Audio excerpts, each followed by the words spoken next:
2024. Immediately afterwards,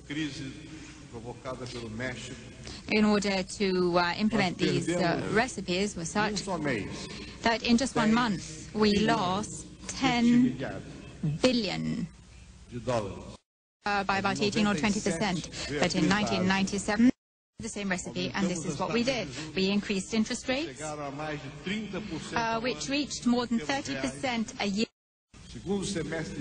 We got to the second half of 1998, last year, for my re-election, we lost in just 1 month $20 billion.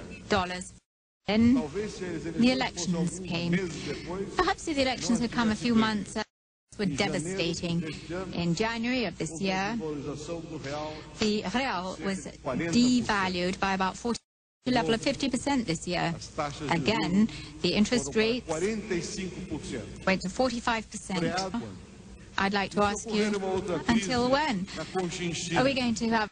I've got to think of the most, not just the most orthodox economists, but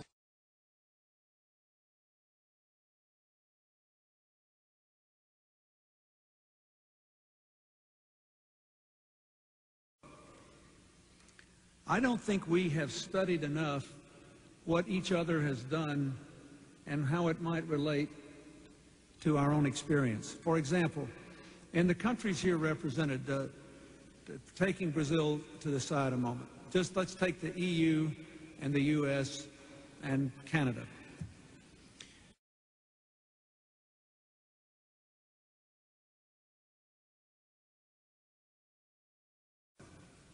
Now, let's go to the global issues and the issues represented here by Brazil.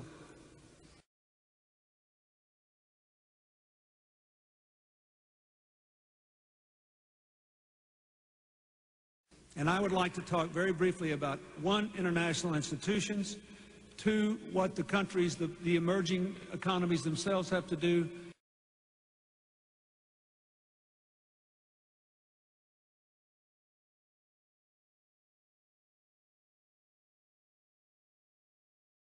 can Enrique do things that would help this? Chile had a capital control system that worked pretty well to try to regulate radical movements of money in and out of the country. But the only reason it worked well is Chile had a system that was recognized as having integrity and effectiveness, so that people still wanted to put their money there, even if there was some control on how rapidly it could move in and out.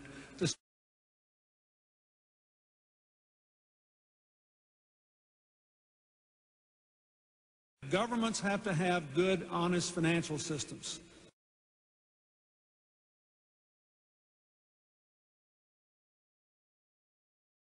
You can't make people keep their money in a place they no longer have confidence in.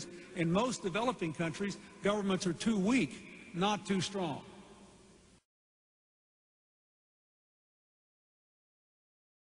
But here's Uganda, proving that you can get the rate down, and oh, by the way, they have economic growth at 5% or 6% a year. So national policies matter. I have been in Sao Paulo and Rio, 2 of the largest cities in the world, 2 of the most wonderful places on earth, but there are millions of children there that will have no future unless their families can make a decent living. Now,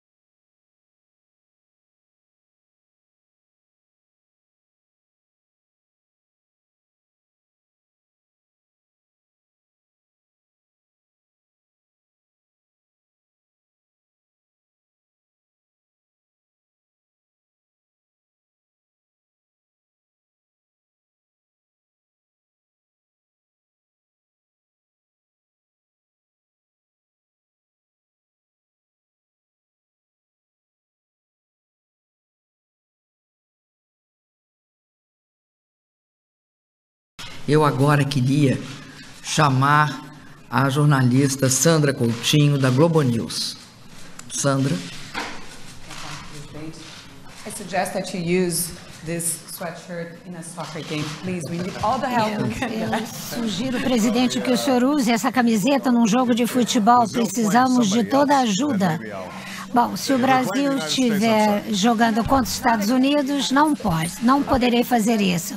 Senhor presidente, o senhor falou sobre um novo relacionamento baseado na confiança. E a presidente Dilma mencionou que quando cancelou a viagem anterior por causa de uma questão de confiança, e o Brasil se encontra no meio de uma crise político-econômica muito difícil. E, presidente, o Brasil se vê como um líder global no cenário mundial e os Estados Unidos veem o Brasil como um cenário regional. Como conciliar essas duas visões?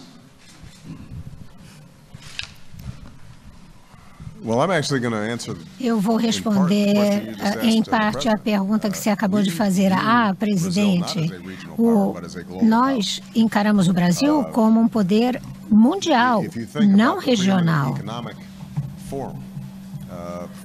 Em termos de fórum econômico para coordenar relações e negociações, como o G20, por exemplo, o Brasil tem uma voz muito forte lá. A mudança do clima, por exemplo, o Brasil só pode ser bem-sucedida essa questão se o Brasil liderar, e isso é indicação da liderança mundial do Brasil. O Brasil é uma potência mundial importante. Como eu disse ontem à noite, a presidente Dilma, os Estados Unidos,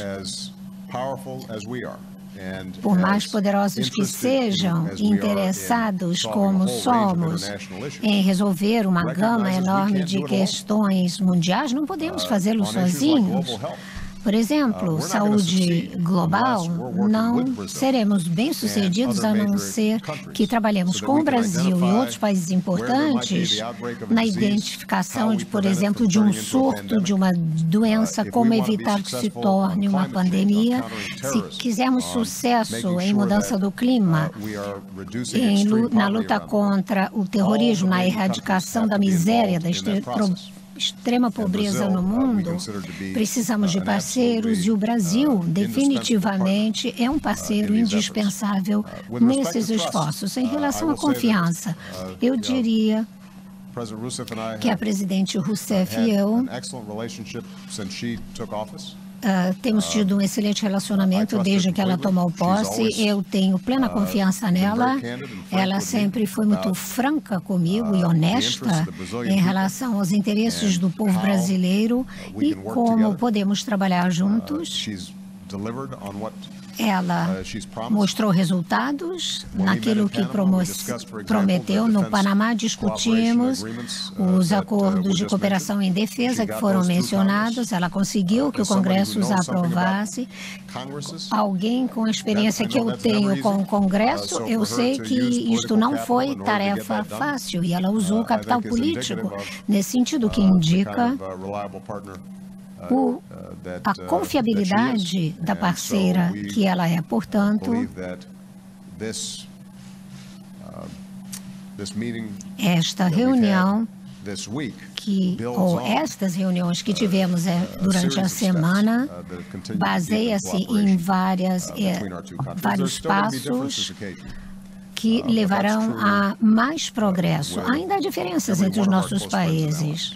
O que ocorre com cada um dos nossos amigos e aliados. Não há identidade perfeita entre amigos e parceiros, mas o relacionamento forte que temos e o fato de sermos os dois maiores países no hemisfério com histórias semelhantes, tudo isso significa que nós seremos parceiros nos próximos anos igualmente. Que uma parte da minha resposta o presidente Obama deu, e eu agradeço a ele por isso.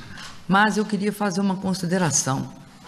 Os países, eles passam por crises e dificuldades.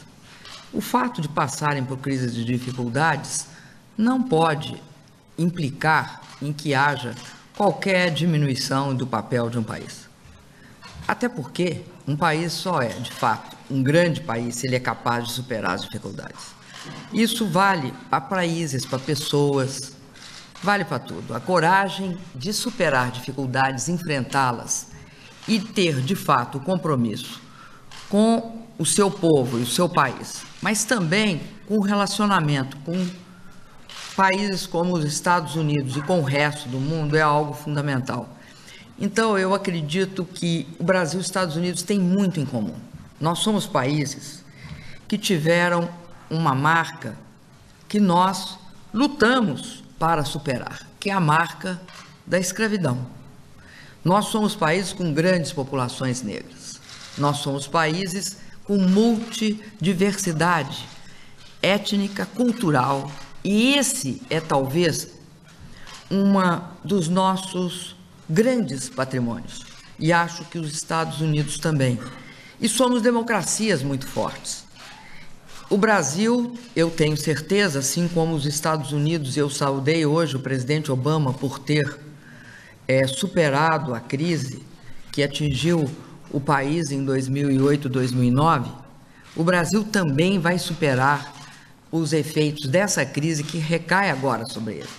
E vai fazer isso com muita decisão, muito empenho e, mais do que isso, nós vamos não só voltar a crescer, mas assegurar todas as conquistas que tivemos nos últimos 12 anos.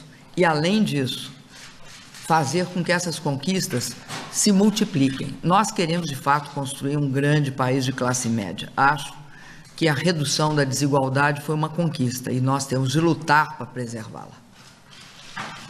A movimentação de segurança. Muito obrigado a todos.